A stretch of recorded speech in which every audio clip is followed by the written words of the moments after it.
بسم اللہ الرحمن الرحیم۔ السلام علیکم۔ امید ہے اللہ کے فضل و کرم سے آپ بالکل خیریت سے ہوں گے۔ آپ کے اپنے چینل کی ایک اور دلچسپ اور معلوماتی ویڈیو میں آپ کو خوش آمدید کہتا ہوں۔ ناظرین، سال 2020 ناقابل فراموش رہے گا کیونکہ برپا ہونے والا سب سے بڑا معرکہ کرونا وائرس کا ہے جس نے پوری دنیا کو ہلا کر رکھ دیا۔ ملکوں میں لاک ڈاؤن ہوئے، مسجدیں، مندر اور چرچ بھی بند کر دیے گئے۔ کبھی پہلی لہر اور کبھی دوسری لہر کا چرچا رہا، لیکن ابھی بھی اس کے حوالے سے شکوک و شبہات ختم نہیں ہو سکے۔ آج بھی پاکستانیوں کی اکثریت کرونا کو حقیقت ماننے کے لیے تیار نہیں اور اسے ایک سازشی مفروضہ قرار دے رہی ہے، جبکہ کرونا کے ٹیسٹ کی اہلیت اور نتائج پر بھی شکوک و شبہات پائے جاتے ہیں۔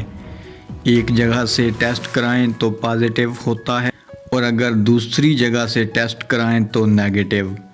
ایک ایسا ہی حیرت انگیز اور چونکا دینے والا واقعہ یورپی ملک آسٹریا کی پارلیمنٹ میں پیش آیا ہے۔ اس واقعہ نے پوری دنیا کے انسانوں کو ایک بار پھر ورطۂ حیرت میں ڈال دیا ہے۔ یہ کیا واقعہ ہے اور اس کی حقیقت کیا ہے، جاننے سے پہلے ریکویسٹ ہے کہ چینل کو سبسکرائب ضرور کر لیں تاکہ آپ کو آئندہ بھی اسی طرح کی معلوماتی اور مفید ویڈیوز دیکھنے کو ملتی رہیں۔ تو ناظرین، یہ حیرت انگیز واقعہ آسٹریا کی پارلیمنٹ میں پیش آیا ہے۔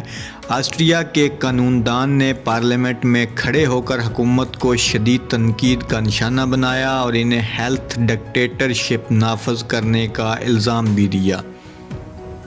اس کے پیچھے وجہ یہ ہے کہ انہوں نے پارلیمنٹ میں کھڑے ہو کر سب کے سامنے کوکا کولا کا کرونا ٹیسٹ کیا تو وہ حیران کن طور پر پازیٹیو آ گیا، جس پر ایوان میں بیٹھے افراد بھی حیران رہ گئے۔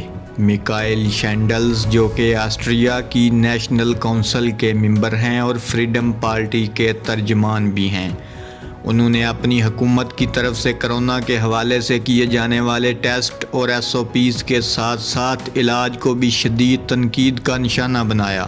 اسی تنقید کے دوران میکائل نے کوکا کولا کا ایک گلاس لیا اور اپنے کولیگز کے سامنے اس کا ٹیسٹ کیا، جس کا رزلٹ چند ہی منٹوں میں سب کے سامنے تھا اور سبھی کے سبھی حیران بھی تھے کیونکہ کوکا کولا کا بھی کرونا ٹیسٹ پازیٹیو آ چکا تھا۔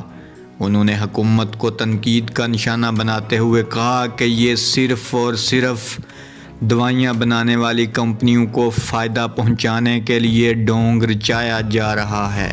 میکائل نے اپنی پارلیمنٹ میں بیٹھے لوگوں کو تو سوچنے پر مجبور کر دیا، تاہم کچھ فرض ہمارا بھی ہے کہ کرونا سے بچاؤ کے لیے حفاظتی اقدامات تو ضروری ہیں، لیکن اس دوران خود کو معاشی حوالے سے دیوالیہ ہونے سے کیسے بچایا جائے اور بچوں کی تعلیم کا کیسے بندوبست کرنا ہے۔ اس کے لیے ہمیں ہاتھوں پر ہاتھ رکھ کر نہیں بیٹھنا چاہیے بلکہ کچھ نہ کچھ ضرور کرنا ہوگا۔